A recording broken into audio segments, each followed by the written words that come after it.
Los hechos de violencia que comete el Estado contra su gente nos parecen a veces historias lejanas. Cosas que ocurren en las pampas salitreras del norte, en los bosques del sur de Chile o en los yermos patagónicos. Sin embargo, te sorprenderá saber que no ocurrió en dictadura el hecho más asqueroso de nuestra historia, sino en plena democracia. Y no lejos, sino a pocos metros del Palacio de la Moneda. Lo que no te sorprenderá es que este hecho quedó impune, con el presidente absuelto de toda responsabilidad, el general retirado entre homenajes y la tropa, los uniformados que cometieron los crímenes, premiados en dinero. Fue en 1938, era otro Chile, pero es otro más de esos eventos terribles que nuestro país ha tenido que vivir a lo largo de su historia.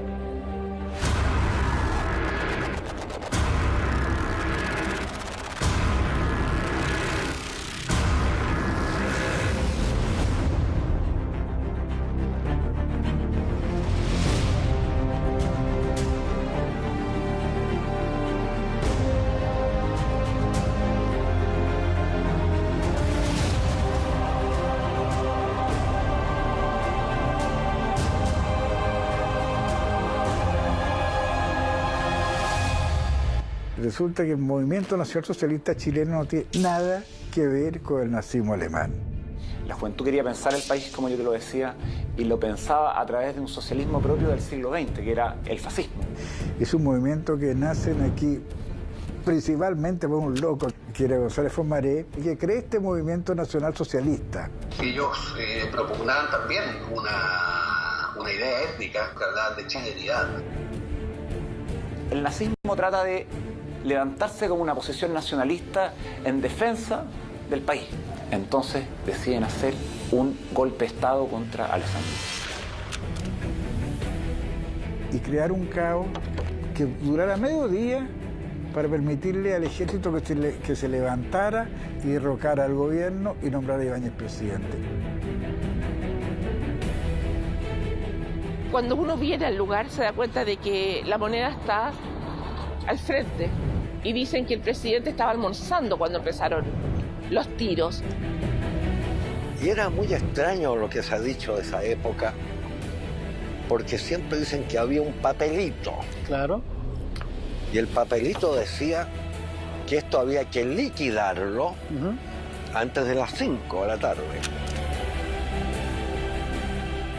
Yo todavía no puedo tener un rencor tan profundo por el que dice, mátenlos a todos. Así, ¿no? ¡Ay, mátenlos a todos! Sino el que cumple una orden así. Todos son culpables.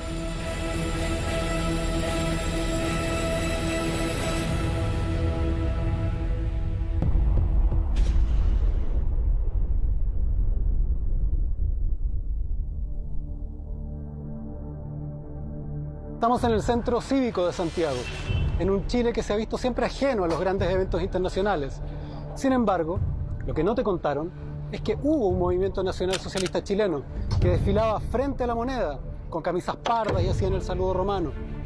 Es en este lugar, junto a este edificio, y frente al Palacio de la Moneda, donde el 5 de septiembre de 1938 ocurrió un hecho atroz.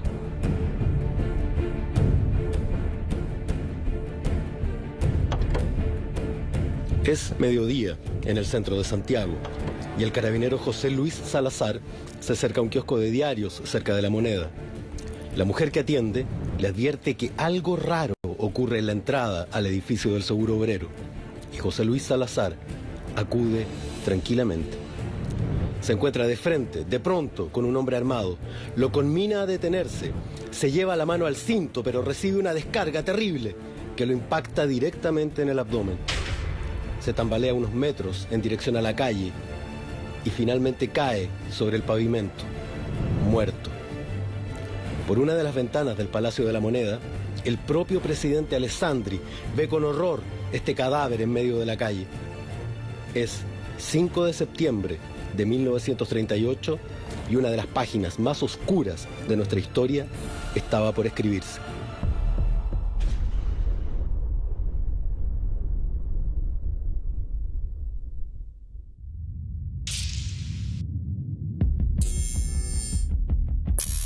En 1918, la Primera Guerra Mundial derrumbó casi todos los imperios de Europa, incluido el alemán. Los países se llenaban de partidos de trabajadores que apoyaban a la Unión Soviética desde adentro, buscando deshacer fronteras y unirse a la República de los Obreros. La derecha aristócrata alemana reacciona e inventa un partido artificial, financiado en secreto por ellos, para atraer trabajadores y quitárselos a los partidos prosoviéticos. Se llamó Partido Nacional Socialista Obrero Alemán, que apeló a la tradición militar histórica del pueblo alemán y al orgullo nacional. Y aunque usted no lo crea, también en Chile se fundó un partido nazi. Tuvo oficinas en casi todo el país, pero con mayor fuerza en la zona de Osorno, por la marcada presencia de colonos alemanes. Pero hubo otro partido nazi, uno con letra C, una especie de nazismo con olor a empanada y vino tinto, que jugó un papel impensado en la historia de Chile. Pero, ¿cuáles eran las diferencias entre los nazis con Z alemanes y los nazi con C chilenos? ¿En qué consistía este extraño movimiento con aroma tan local? Resulta que el movimiento nacional socialista chileno no tiene nada que ver con el nazismo alemán. Es un movimiento que nace aquí principalmente por un loco que era Jorge González Fomaré, que creó este movimiento nacional socialista, pero que lo único que tenía con el nazismo era que le copió el saludo, le copió los nombres, le copió las formaciones militares que tenían, pero en el fondo no tenía ninguna relación. La única relación que tuvo el gobierno alemán, es decir, el nazismo alemán con Chile, fue en Osorno. Carlos, estamos en Chile de los años 30. ¿Qué estaba pasando en Europa y qué estaba pasando en Chile en torno a estos movimientos fascistas, nacionalsocialistas? Cuéntanos un poco. Yo pienso que es una década fascinante. Había muchísima confusión ideológica. Fíjate que en muchos países, y acá también, había una confusión, no se entendía muy bien en qué consistía esto del fascismo. Me llamaba mucho la atención esta cosa heroica, ¿no? Más que heroica, el uso de los uniformes, claro, la cosa de la marcha y todo eso. Y eso significó que en distintos países de distintos continentes, sobre todo acá también, en todos los países de América Latina, surgiesen movimientos que asemejaban o buscaban algún tipo de semejanza estética con el nazismo. ¿Cómo nos podrías definir tú qué es? Porque uno habla mucho del nazismo para arriba, el nazismo para abajo. ¿Qué es el nacionalsocialismo, más o menos?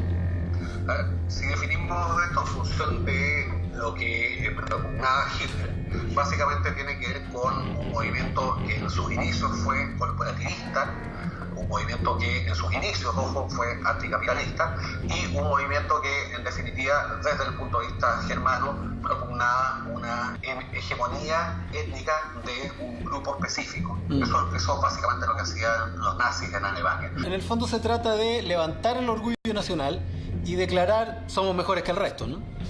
Definitivamente. Lo que pasa es que hay que para entender bien eso hay que entender de dónde viene el nazismo. Y el nazismo básicamente deviene de un montón de tradiciones, hasta tradiciones esotéricas, ¿no? Pero que se funden en función de un hecho específico que es el Tratado de Versalles, ¿no es cierto? Las condiciones que le imponen quienes ganan ese conflicto son consideradas humillantes por un montón de alemanes, entre ellos Hitler. En Chile, en el año 1938, se definían como nunca antes las cartas presidenciales para las elecciones del 30 de octubre de ese año. Por primera vez, la derecha y una forma de izquierda se enfrentaban en un momento histórico para el mundo. Por la derecha liberal se presentaba Gustavo Ros Santamaría, ministro de Hacienda del gobierno de Alessandri. Ros había alcanzado un gran reconocimiento por su gestión económica en plena crisis de los años 30. Por otro lado, el Frente Popular presentó a Pedro Aguirre Cerda para derrocar al gobierno de derecha, un radical con bastante experiencia política como diputado, senador y ministro de Estado. Como una tercera opción, la Alianza Popular Libertadora presentó a Carlos Ibáñez del Campo, un ex militar que buscaba volver al sillón presidencial tras haber gobernado de manera desastrosa entre los años 27 y 31. Alessandri, que había sido el el del año 20, el populista del año 20, cuando vuelve el año 32 del presidente de la República, cambia totalmente su visión. Nombra de ministro de Hacienda a Gustavo Ross, el que era el mago de la finanza, levanta al país desde una situación económica deplorable que había y lo tira candidato a la República, a presidencia de la República. Los liberales y conservadores lo apoyaban y tenía, lo apoyaba toda la derecha, tenía todos los votos para ser presidente. Por otro lado, no hay que olvidarse que Stalin había creado el sistema de frentes populares.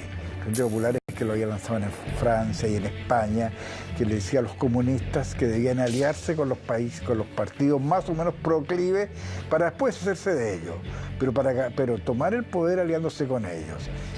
Curiosamente, el candidato que lleva Frente Popular es Pedro Aguirre Cerda. Pedro Aguirre Cerda era el más anti-Frente Popular de todos los candidatos, pero no tenía por dónde ganar, porque los votos de Ross eran muchos más. El escenario político era cada vez más complejo para el candidato radical, mientras el movimiento nacional socialista craneaba muy rápidamente su estrategia para llegar al poder. Ellos tienen un gran objetivo, ¿no? Paralelamente se está formando el Frente Popular y aparece para ellos el primer gran objetivo electoral, que son las elecciones parlamentarias del año 1937.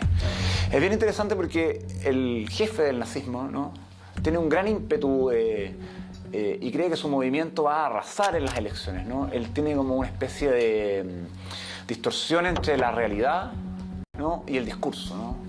Entonces, él se alimenta de su discurso, ¿no? Crece con su discurso y cree que de alguna manera el nazismo se va a convertir en una fuerza aplastante. Pero la verdad, ¿no?, lo más duro es esa verdad, el choque con la realidad. Ellos, de alguna manera, lanzan 58 candidaturas en estas elecciones parlamentarias de 1937 y ganan 3. Y bueno, se está formando este Frente Popular, ¿no? El Frente Popular empieza a debatir quién va a ser el candidato a presidente para 1938 y aparece Carlos Ibáñez del Campo, ¿no?, que vuelve del exilio a Argentina, según él, sin la intención de ser presidente, pero inmediatamente se lanza. Los nazistas son los primeros en apoyarlo.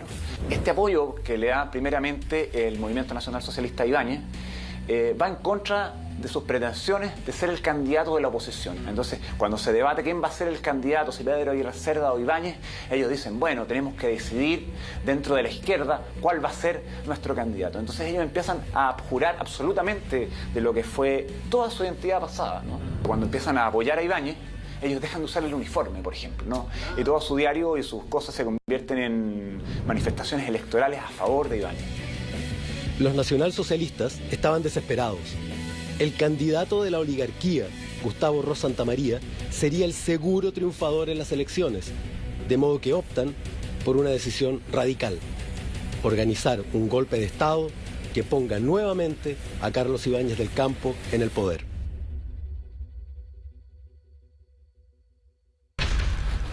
Para eso hubo un coronel retirado del ejército, el coronel Clavel. Capullicán Clavel tenía convencido a Ibáñez que bastaba que hubiera un pequeño movimiento a favor de él aquí para que el ejército se levantara a favor de él y diera un golpe de Estado. Y eso es lo que buscaban los nazistas. Después de eso, González Fontmaré inventa el famoso punch, que era de locos.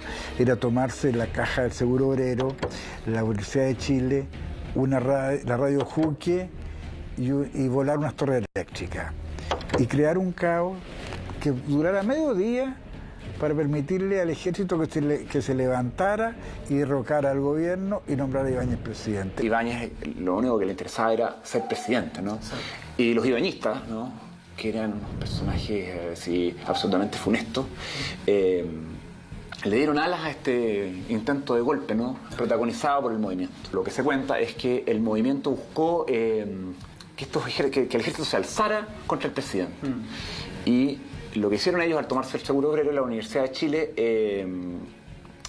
fue crear como una distracción, ¿no?, que creara como una especie de caos ciudadano, ¿no?, y que esto impulsara al ejército a sublevarse, ¿no? Ellos iban a ser la distracción del ejército en el fondo, y el ejército se tenía que sublevar. Estamos en plena Alameda del Libertador Bernardo Higgins, a pocos metros del Palacio de la Moneda. Y es en este edificio, la Universidad de Chile, donde el 5 de septiembre de 1938, un grupo de alrededor de 30 integrantes del Movimiento Nacional Socialista Chileno se toman esta sede para forzar un golpe de Estado contra Alessandri. Ellos nunca pensaron la magnitud de la respuesta. El regimiento Tacna, carabineros, un cañón ubicado en el frontis y algo terrible que ocurre en su interior. Vamos.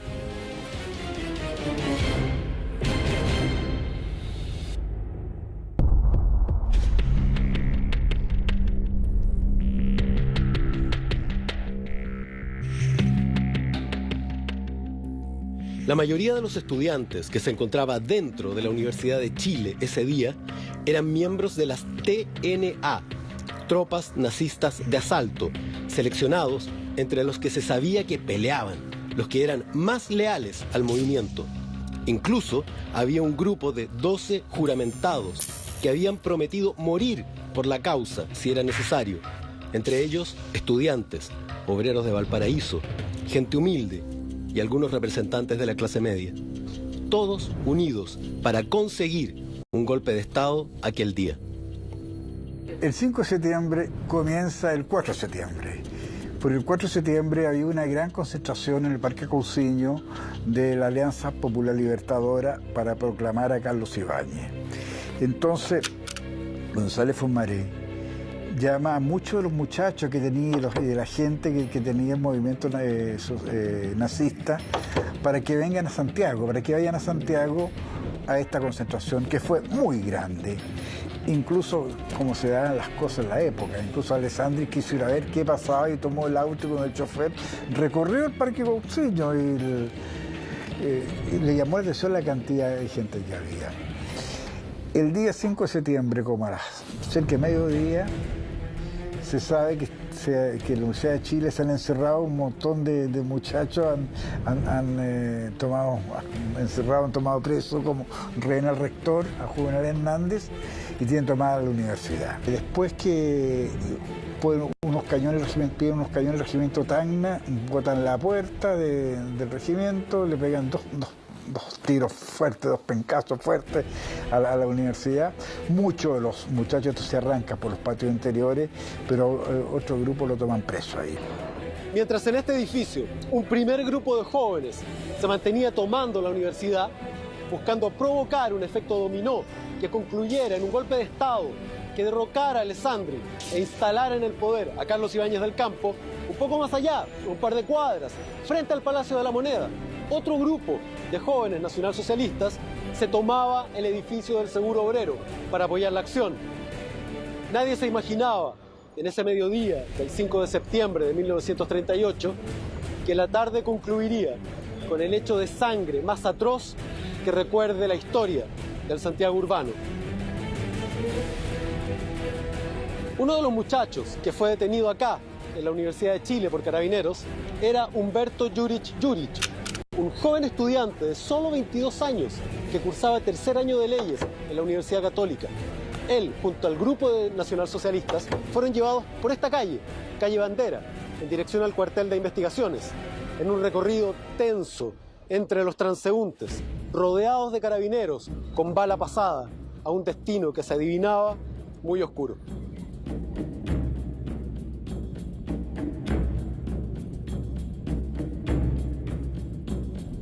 Primero lo iban a llevar a una comisaría que estaba en la calle Arturo Prat, después deciden llevarlo a investigaciones por la calle Bandera, después deciden cambiar Bandera por Morandé, y cuando van por Morandé, ya pasado Agustina, se reciben la orden por un ayudante de carabineros que corre a avisarle al oficial que lo llevaba que se devuelvan y lo metan al edificio del Seguro Obrero. Lo que no calcularon fue uno de esos hechos mínimos que cambian toda la historia. Un conserje forcejeó y demoró lo justo al grupo que entraba al edificio del Seguro Obrero, lo suficiente para que alguien notara que algo raro pasaba. La señora del kiosco, el carabinero Salazar, su muerte y el cambio de toda la historia. Al entrar al Seguro Obrero, un carabinero notó algo raro. Era un carabinero que estaba de servicio, pero que a esa hora se iba a su casa a almorzar. Y la verdad es que este carabinero conversa con una señora que vendía diario, que tenía un kiosco de diario, y esta señora le dice que están entrando muchos, sospechosamente muchos jóvenes al edificio. Entonces él va a ver y ve que justo los nazistas están cerrando la reja. Y ahí uno de ellos se pone nervioso y le dispara a este carabinero. Pega unos cuantos trancos y cae muerto justo en la calle ahí en Moneda. Y esto lo alcanza a ver Arturo Alessandri, del Palacio de la Moneda. Alessandri, que ya había sido derrocado en un golpe militar, le exige al general Humberto Arriagada que termine los disturbios de inmediato. Teme que el movimiento sea aún más grande. Le ordena que finiquite todo antes de las 4 de la tarde o le entregará el caso al ejército. Arriagada, avergonzado, da la orden a sus tropas de controlar el motín a cualquier costo.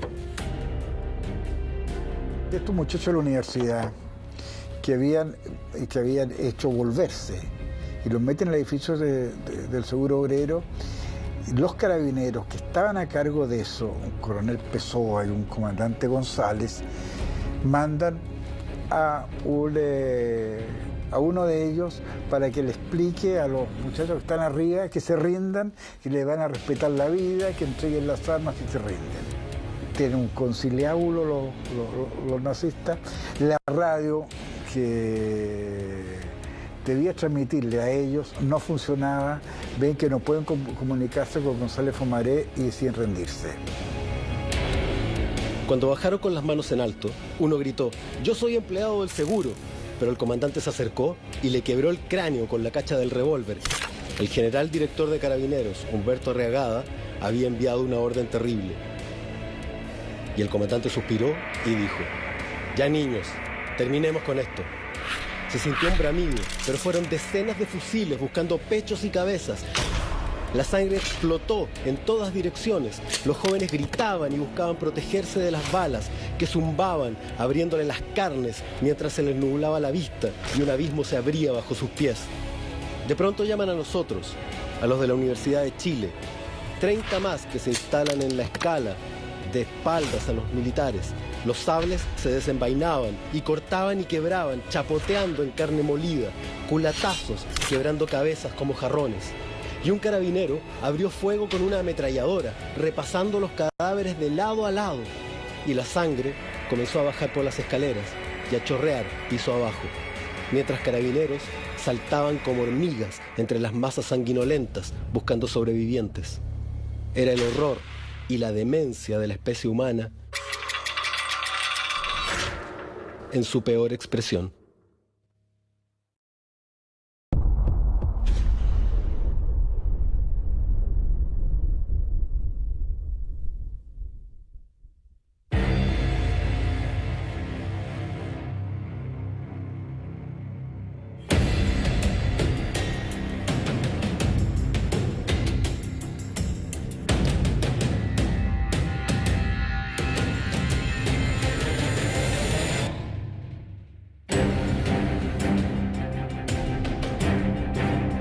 Fue precisamente en esta escala, entre el 6º y el 4º piso del edificio del Seguro Obrero, a muy pocos metros de la Moneda, donde ocurrió uno de los hechos más atroces de nuestra historia reciente. La masacre de 60 jóvenes que estaban parados acá mismo, en estos escalones, con las manos en la nuca, mirándose a la pared, completamente desarmados, completamente rendidos. Y fue en estas escalas donde fueron acribillados por balas que salían en todas direcciones y se fueron acumulando los muertos, los agónicos, los heridos, los gritos, llamando a sus madres. El desastre.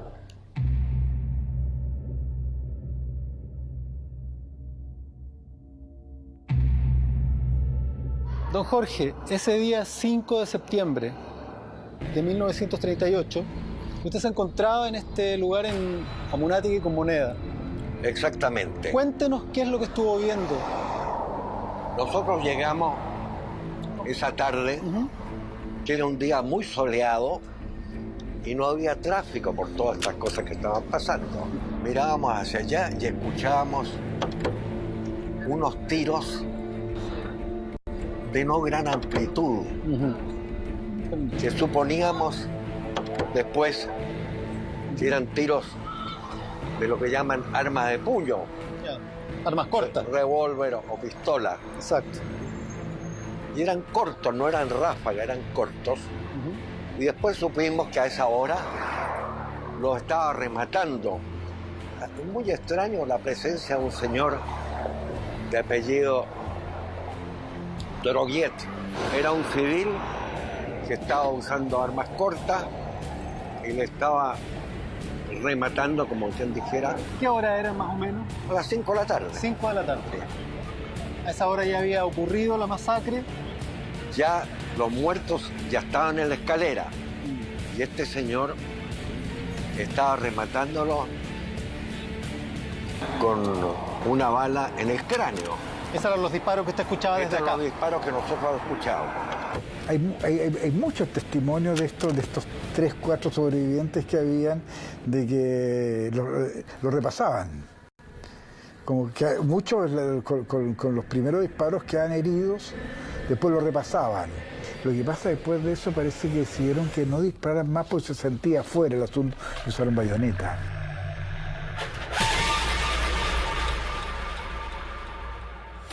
En la revisión que se hizo de los cadáveres, cuando empezaron a recoger los cadáveres y llevarlos a la moría, se recolectaron creo que 3, 4 monedas de 20 centavos. Había una gran cantidad de muchachos que habían venido de provincia, no podían estar sin plata, fueron saqueados, robados. A algunos les cortaban las manos para sacar los relojes, les cortaban los dedos para sacar los anillos.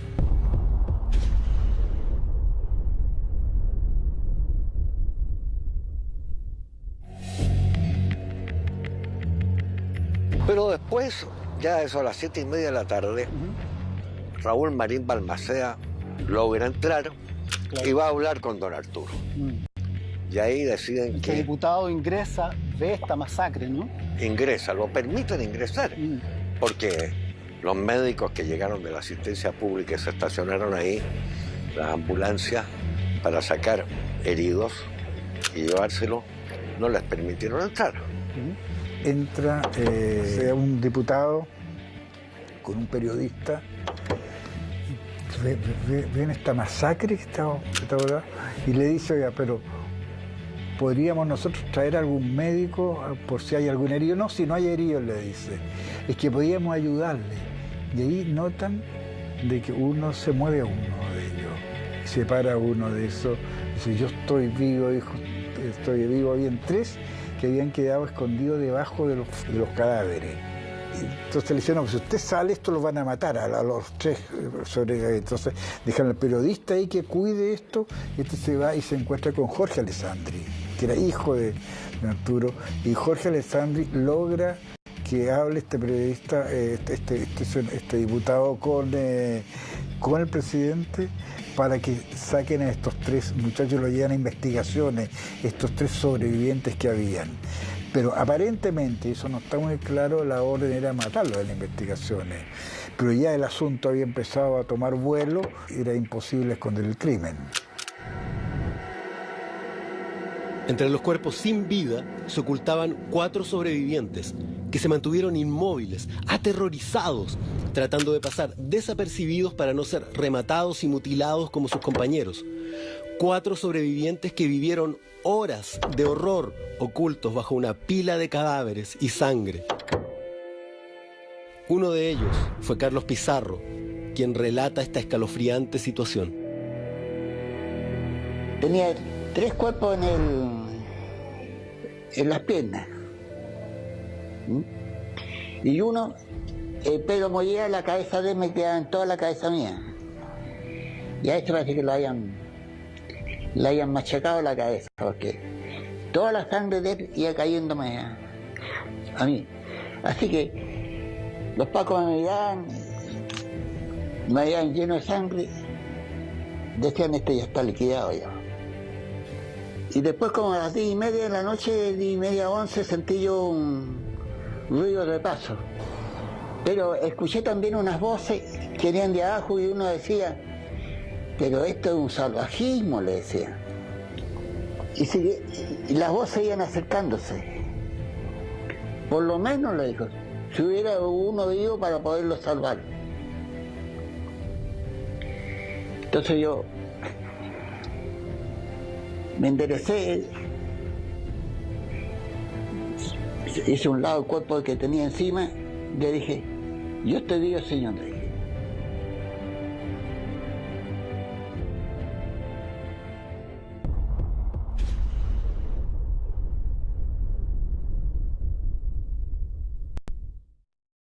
Elige vivir superior. Descubre lo nuevo de Almagro. Está presentando Chile Secreto. Brutal. Después del estado en que quedaron los cadáveres, con los repasos, las mutilaciones que se produjeron, cabe preguntarse, ¿qué ocurrió con los cuerpos de estos 60 jóvenes? Los cuerpos fueron a la morgue. Y después costó bastante encontrarlos para darle sepultura donde corresponde. Ah, ¿no tuvieron un trato igualitario? No. Se identificaron y se trasladaron algunos a tumbas familiares. Los que eran de provincia se fueron a provincia. En el cementerio número 2 en Valparaíso hay algunos. Y después se hizo el monumento del Seguro Obrero en el Cementerio General, donde todos los 5 de septiembre se hacía un acto. Primero se hacía el acto aquí, y después una romería allá. ¿Hasta qué año más o menos se hizo esto con regularidad? Hasta que llegó el régimen militar, pues. Pero, ¿cómo reaccionó el gobierno frente a este infierno que ocurrió a solo 15 metros del Palacio de la Moneda? ¿Cómo reaccionó la prensa? ¿Cómo reaccionó la comunidad de Santiago frente a este hecho atroz? ¿Se logró enjuiciar finalmente a los responsables de esta tragedia? El gobierno inmediatamente trata de tender un cerco sobre los acontecimientos, ¿no? Alessandri pide facultades extraordinarias y él va a defender en el Congreso estas facultades extraordinarias, y de repente se da cuenta que en la parte alta del Congreso están los hermanos, los padres, las novias, ¿no? Y que están llorando todos, ¿no? Y que la gente que estaba en la calle sabía más de lo que estaba pasando, de lo que había pasado en el Seguro Obrero que los mismos políticos, ¿no? Porque la verdad se había intentado absolutamente escamotear, o sea, no se le había dado ascensos a la tropa, se le había dado amenazas, se les había pagado para que no hablaran, ¿no? A ver, la defensa de los carabineros era toda igual, toda hecha por el abogado de carabineros, por el doctor de carabineros, para todos, toda la misma defensa. Y les pagaron, le dieron un suple, no sé, una cantidad de plata por el sacrificio que habían hecho ellos. Era para callarlos. Como Alessandri era presidente, no podían hacerle el juicio, había pedido que desaforarlo. Y si no lo podía desaforar porque no lo permitía la mayoría parlamentaria, ahí quedó el asunto. Y hasta el día de hoy nadie ha investigado bien, porque hay que hacer una buena investigación. ¿Quiénes son los personajes? Sí, claro. Y se podría haber hecho una buena investigación en ese momento. De hecho, hubo juicios Hubo juicios, pero... De hecho, Humberto Regada estuvo preso 1 año y medio en la cárcel pública. Y después fue indultado, ¿no? Después fueron indultados todos. Todos los oficiales fueron indultados, y los nazistas que habían participado, salvo el caso de Jorge González Ponmaré, que en un momento dado lo llevaron al manicomio. La Cámara de Diputados pidió una comisión investigadora. En los documentos se ve claramente todo lo que pasó, queda claramente la culpabilidad de Alessandri, de Regada, de Pessoa, de González, y como Alessandri tenía mayoría en la Cámara, es rechazado, no pasó la acusación. La acusación era precisamente para sacar a Alessandri. pero yo creo que a Alessandri le penó hasta el final, hasta su muerte, esto políticamente. Este hecho terrible conllevó a que, contra todo pronóstico, el candidato de la derecha, Gustavo Ros Santamaría, perdiera las siguientes elecciones y saliera triunfador Pedro Aguirre Cerda, del Partido Radical y líder de la centroizquierda, inaugurando un periodo completamente distinto de la historia de nuestro país. Así de determinante fue para Chile del siglo XX la matanza del Seguro Obrero. Hay una anécdota posterior, ¿no?, donde Gustavo Ros Santamaría se encuentra con Jorge González Fomarés en alguna parte, ¿no?, en el tiempo que Jorge González ya era del Partido Liberal, y le dice, bueno, usted fue el culpable de que yo no fuera presidente de Chile, le dice, ¿no? Es muy decidor eso, porque finalmente es la matanza, ¿no? Es la sangre de los estudiantes, las escaleras del Seguro Obrero, finalmente lo que potencia la candidatura de Pedro Aguirre Cerda. Y inaugura una época en la política chilena, claro, que es de las más radicales, claro.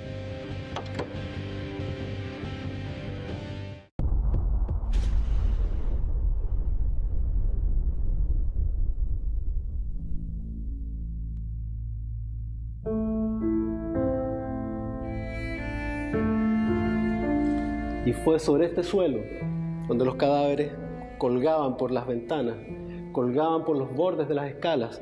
En medio de este desastre lleno de sangre se pone de pie Pedro Molleda y grita: no importa, camaradas, nuestra sangre salvará a Chile. De inmediato carabineros le saltan encima, le disparan en la cara, con sables le cortan el cuerpo, le hunden una bayoneta en el pecho. Pedro Molleda tenía 19 años. En esta misma escala, en este mismo lugar, mueren los hermanos Tenet y muere también Humberto Jurich.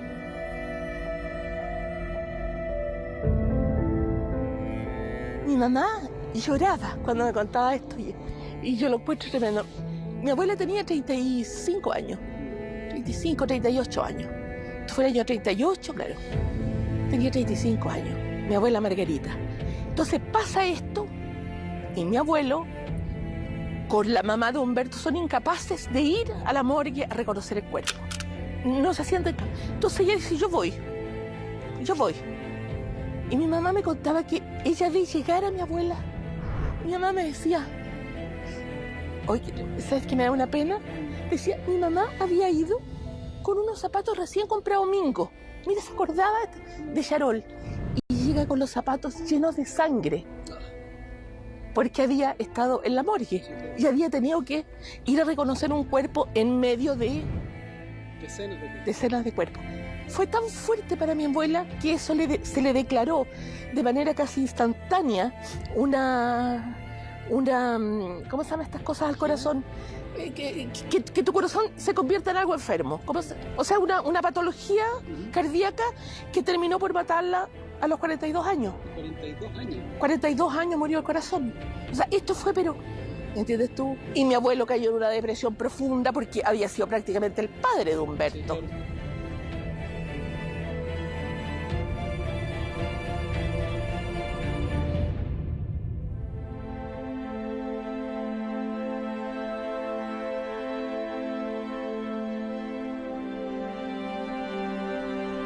No estoy bien segura, pero creo que Luis tenía 24 años y Tito, el menor, tenía 22. Porque Luis estaba saliendo de leyes, ¿no? Había dado su examen final justamente con su profesor don Hernán Alessandri, hermano del presidente. Mi papá fue a la morgue y en la primera recorrida de ese montón de cuerpos destrozados no reconoció a sus hermanos.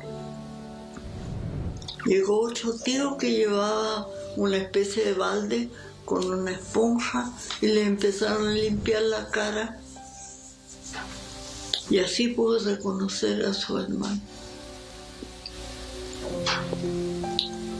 El tío Tito estaba abierto, su cuerpo con un coro, o sea, estaba vivo pero abierto.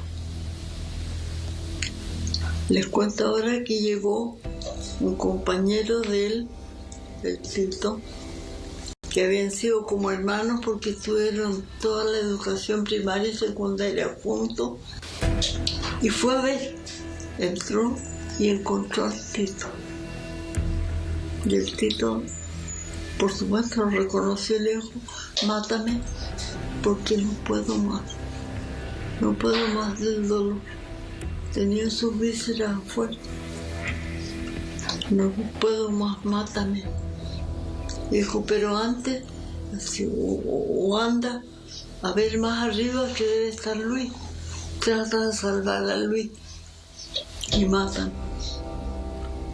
Y este es su hermano, le tomó la cabeza y le disparó.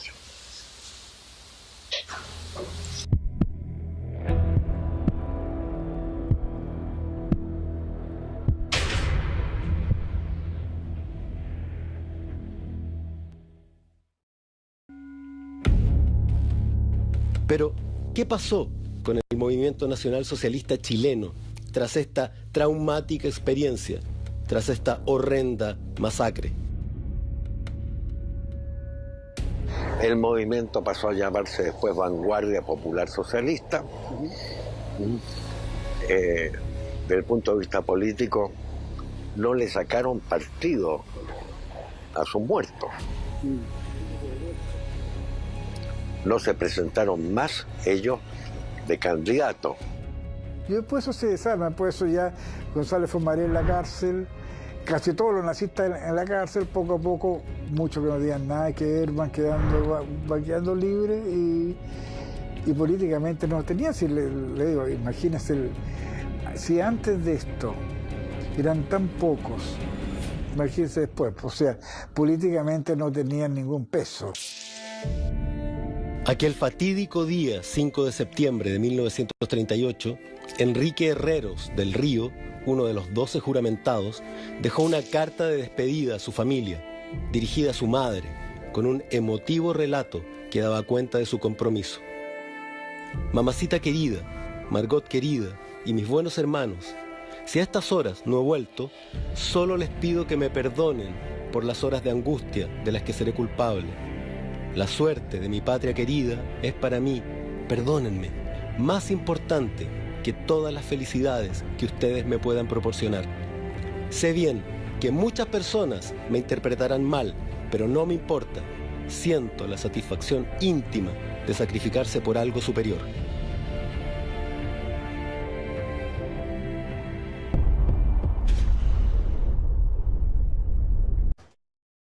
Los diarios opositores y el Mercurio y los diarios de derecha dan una versión, ¿no? La versión es que los nazistas se asesinaron entre ellos. Se dice que en los cuerpos se encontraron balas que no pertenecían a Carabineros, ¿ya? Y eso indicaba que la carnicería dentro del Seguro Obrero, ¿no? La matanza, había sido hecha o perpetrada por los mismos nazistas, que fue una mentira muy burda, porque de alguna manera en la ciudad, ¿no? Entre la opinión pública se empezó a contar la verdad, ¿no? Se empezaron a relatar sucesos atroces, ¿no? Empezaron a decir que no había sido una lucha, ¿no? Sino había sido una carnicería. Chile todavía tiene una deuda para saber los responsables y la deuda con los familiares. Fue un asesinato a sangre fría de muchachos rendidos contra todas las leyes de la guerra. Muchachos que estaban totalmente rendidos. O sea, cuando hay un muchacho rendido, debe ser detenido, pero no asesinado. Ellos fueron asesinados después. La masacre del 5 de septiembre cambió la fisonomía política del país y no volvieron a producirse esas grandes mayorías que bloqueaban la justicia y la verdad.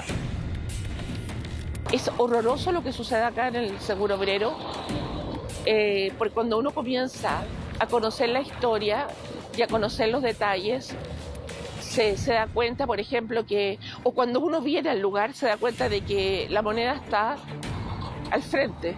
Y dicen que el presidente estaba almorzando cuando empezaron los tiros y que él estaba muy molesto porque no lo dejaban almorzar. Es tremendo porque estos jóvenes se habían rendido, habían salido con una bandera blanca, de una toalla blanca y un palo de escoba, parece. También es tremendo pensar que el que dirigió la masacre, que es Humberto Arriagada, también es responsable de la matanza de Ranquil, que es en el sur, unos campesinos. Y ahora que el hospital de Carabineros lleva el nombre de ese asesino, me parece lo peor de la amnesia de Chile, como un hombre que mató a 60 jóvenes acá, compatriotas, y los campesinos de Ranquil, su nombre puede ser considerado como un nombre que tiene que ser honrado.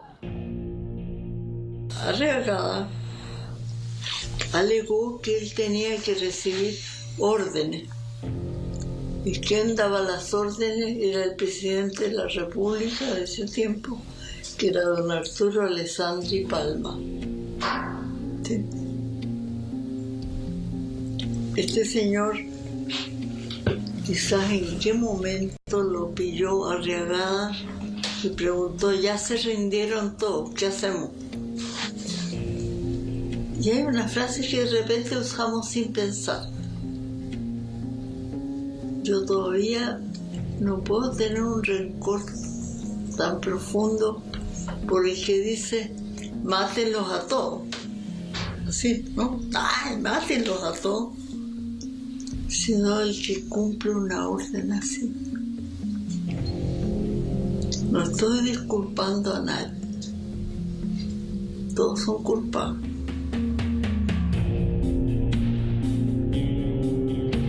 Todavía lo echo mucho de menos.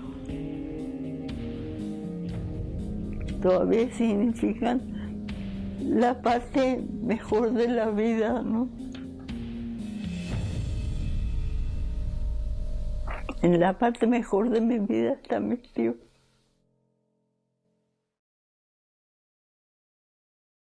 La masacre del Seguro Obrero es un evento que lucha contra el olvido. No tiene padrinos políticos que custodien su memoria. Y lo que es peor, hay algunas personas que piensan que está bien así, que ellos no merecen respeto ni su lugar en la historia, perpetuando, desgraciadamente, esa antigua idea que recorre nuestra historia, esa que dice que algunos merecen morir o que hay cánceres que deben ser extirpados. Es nuestro deber ser ecuánimes. Nadie merece castigo sin un juicio justo. Nadie merece la muerte por vía sumaria. Los jóvenes del Seguro Obrero eran ciudadanos, eran chilenos con derechos igual que tú. Si no somos capaces de reconocer esto, quizá otro día nos toque a nosotros y quizá no habrá nadie ahí para defendernos.